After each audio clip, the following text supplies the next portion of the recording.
Alright, so it's a new day, but before we jump into the LS, just wanted to say that my forklift is actually fixed.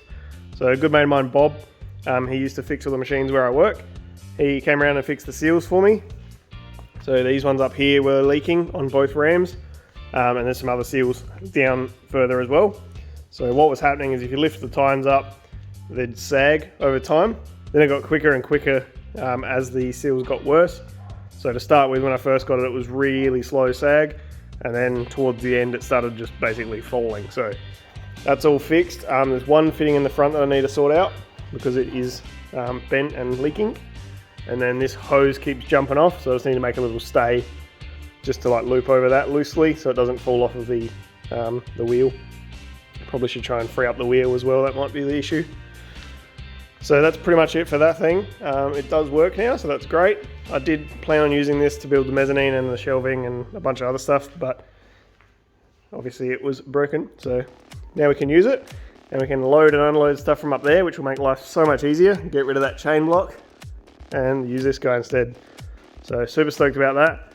Let's jump into this LS. All right, so I have no idea what I filmed about this. Whatever I filmed, I'll put in right now. Alright, so we're going to be replacing the alternator and ripping the power steering off of this LS motor, and it's got some of the aircon bracketry, so that's going to go as well. So we're just going to get this ready to go back in the toy waste. So I've got new spark plugs, new leads, a new alternator, a new water temp sensor because it's snapped off, and I think that's about it. Rip the alternator off, rip the power steering off, and get it all ready, cleaned up, ready to fire up before we put it in the toy waste.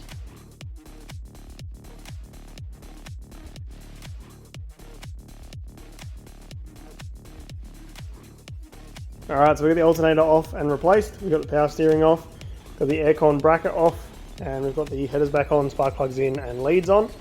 So now I'm just going to rip the radiator out, which is two 10mm on the side, which is pretty easy.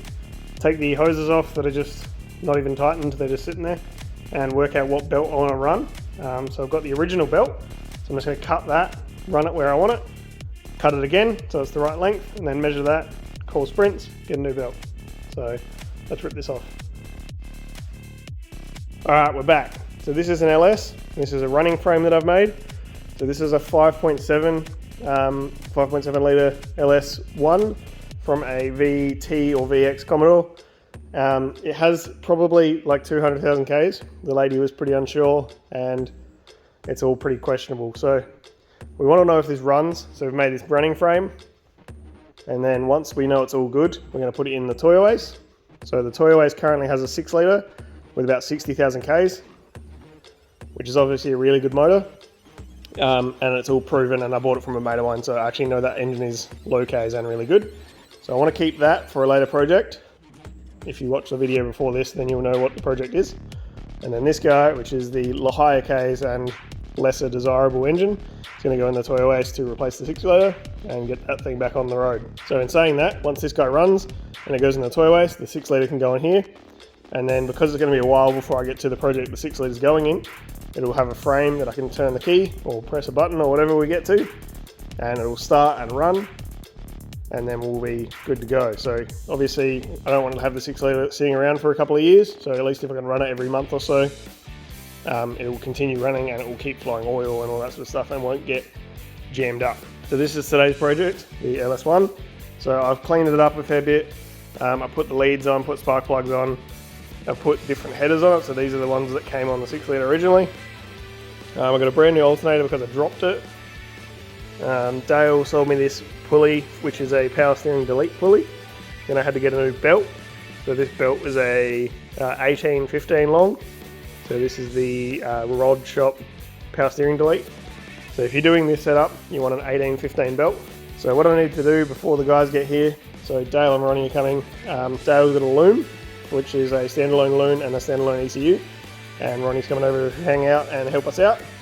So what I need to do is change the oil, because I don't even know if it's got any in it, and then I need to put the radiator back on, do all the radiator hoses up, and then see what else we're missing.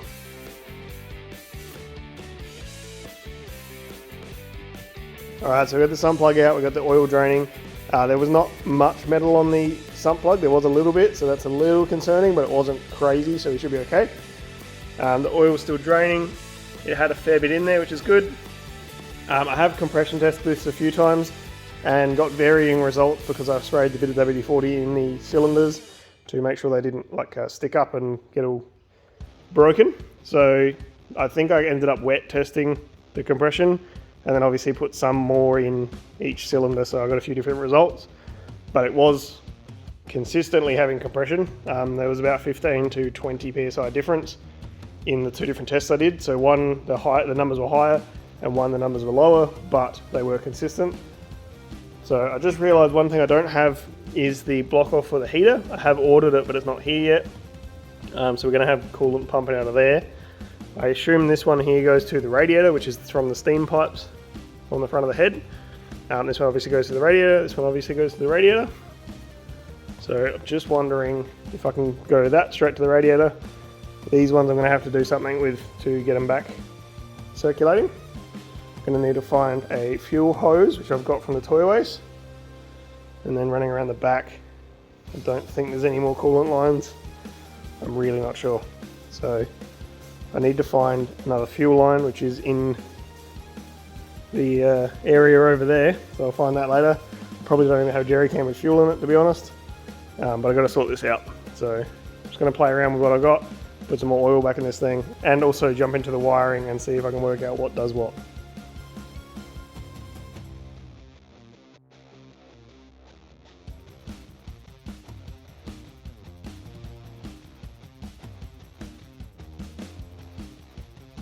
Give me crank if you want. Get fuel pressure, that would work. Get fuel pressure, that would work. Get fuel pressure, that would work.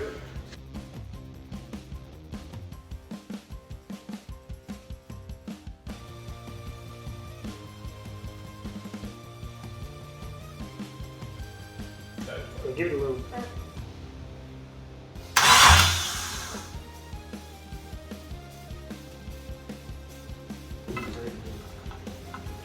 Pretty sure that's 2 strokes. What did Dale do? Dale cut the loom. Why did you cut the loom?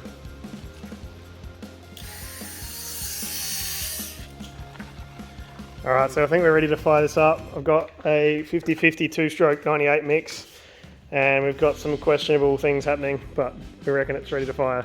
So the return and pressure line from the fuel go there, and then we've got some wires dangling near the flex plate, which are cable tied out the way, and then we have a unlocked ECU with no MAF, and then we have a little relay box, whatever that is. I think that's for the fans, which we're not using just yet, and we haven't got any water on the radiator yet. And Dale's just extending the fuel pump wire so you can turn that on remotely. Alright, first test, go for it.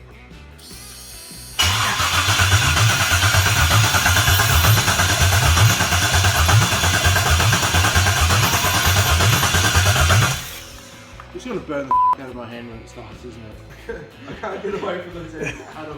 Can't you? Got no way you can sneak. Not really. It's gonna be loud as hell where you're standing.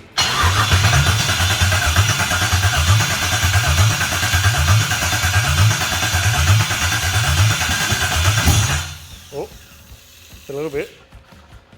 The weeds that have come out of that's very disturbing. Oh yeah, that wasn't attached to the this engine though. You got earmarks on them? Yep, the top drawer of the yellow toolbox. Why, Dale? Are you scared? I'm gonna be deaf. I wish I could get like a little bit further away from this, but... Do you want me to do it? You can't, you film. Die like a man! Deaf like a man. Jesus Christ. Did you shout then?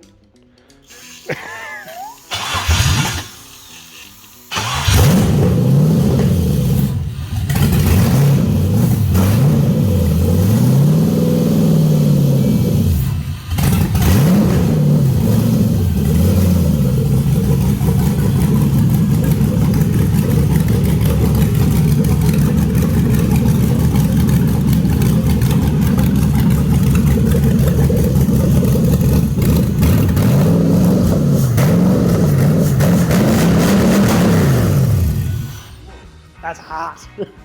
My little toes got burnt.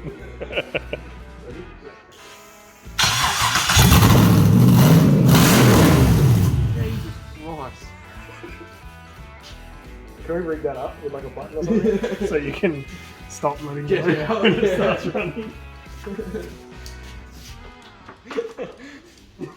It was flamed, so...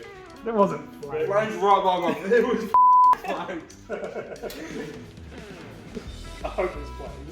It's a lot of flames. I'll move the Jerry out of the way. I'll move the Jerry slightly further away. Alright.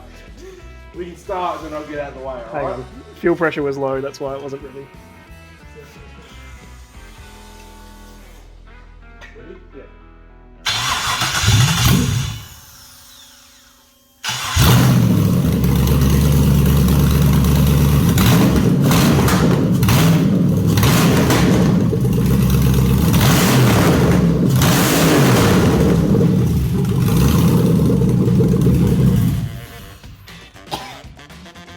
That's loud and there was flames. Yep, you were right. Good running engine. I think it's good. I didn't hear any knocking, but I mean, it's quite loud, so the knocking would have to be very loud to hear that, but yeah, you have to put your head just right next to that sump, and I don't think either of us want to do that. And Ronnie runs away when the camera comes out, so. We got 60 pound of fuel pressure the first time we tried to do it. We had 40, so it wouldn't actually rev. Now it seems fine, so Dave can have his loom back and I can put it in turbo.